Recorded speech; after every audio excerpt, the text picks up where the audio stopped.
Sander est un groupe de conseils et de services en ressources humaines. Et nous travaillons de longue date avec la DFCG et nous sommes ravis aujourd'hui d'être partenaires, notamment sur le volet identification, sélection des candidats.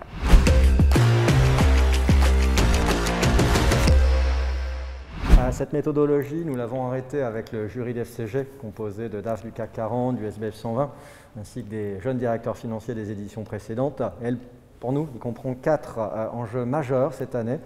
D'abord, la stratégie. La stratégie, c'est-à-dire la capacité du directeur financier à endosser un costume de stratège, à être un véritable numéro 1 bis auprès de son DG, PDG, et à faire entendre sa voix auprès du comité exécutif. Nous a semblé vraiment absolument important en 2020.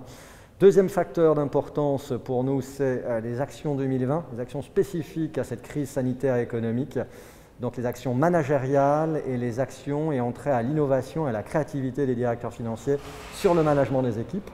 Troisième enjeu majeur pour nous, il s'agit de mettre en avant les apports RSE des directeurs financiers et leur capacité notamment à optimiser la performance opérationnelle des entreprises grâce aux outils RSE.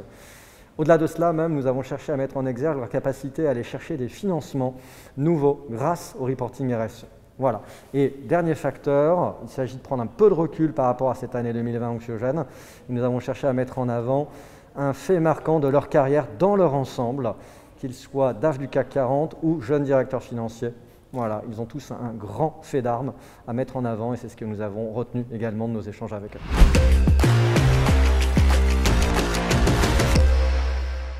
Alors, les faits marquants, des candidatures super intéressantes. Lorenzi Grandi, candidature plutôt internationale. Nous avons Thomas Béard, une ouverture vers un secteur qui est l'assurance, et Éric Heurtaud, qui est très investi vers la croissance externe. Quant au prix du jeune directeur financier, des parcours prometteurs.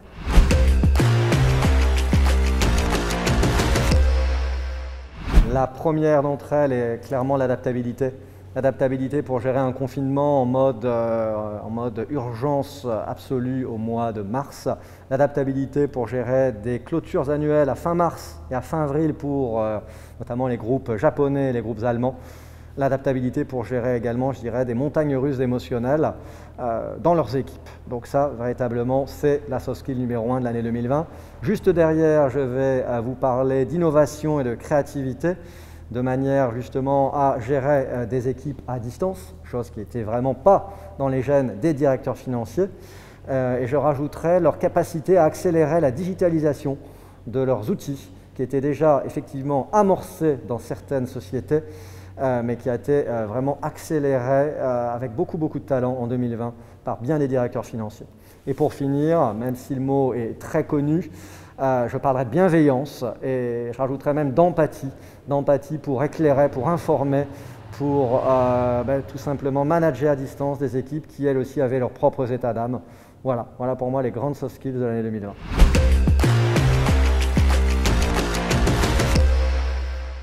Alors ça a été un vrai travail de chasse de tête avec une période d'investigation, une période de sélection et d'accompagnement de candidats. Sur la partie trophée, ça a été un terrain de jeu très clair. On s'est basé sur le listing du CAC 40 et du SBF 120. Sur la partie prix jeune directeur financier, c'était plutôt le listing des Next 40, mais également des licornes et tout ce qui est société start-up montante. À partir de là, nous arrivons à une sélection de candidats. Cette sélection de candidats, nous avons fait un interview, nous avons échangé avec eux en visioconférence et nous avons proposé une shortlist au jury de la DFCG qui se sont positionnés en fait sur 3 candidats sur la partie trophée et 2 candidats sur la partie prix jeune directeur financier.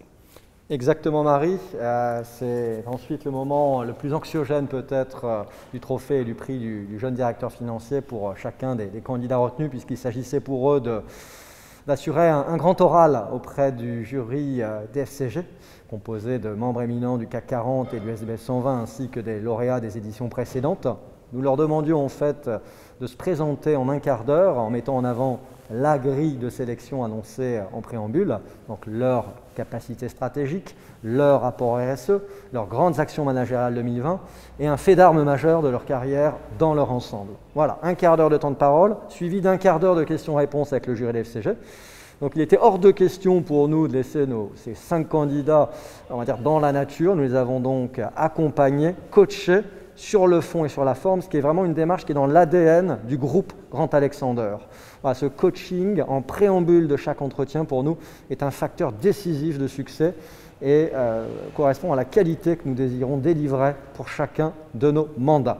Voilà. Donc après cette soutenance orale, le jury des FCG a délibéré et a décidé, évidemment, de voter à la majorité pour élire les lauréats de l'édition 2020, que ce soit le DAF du CAC 40 ou le jeune directeur financier.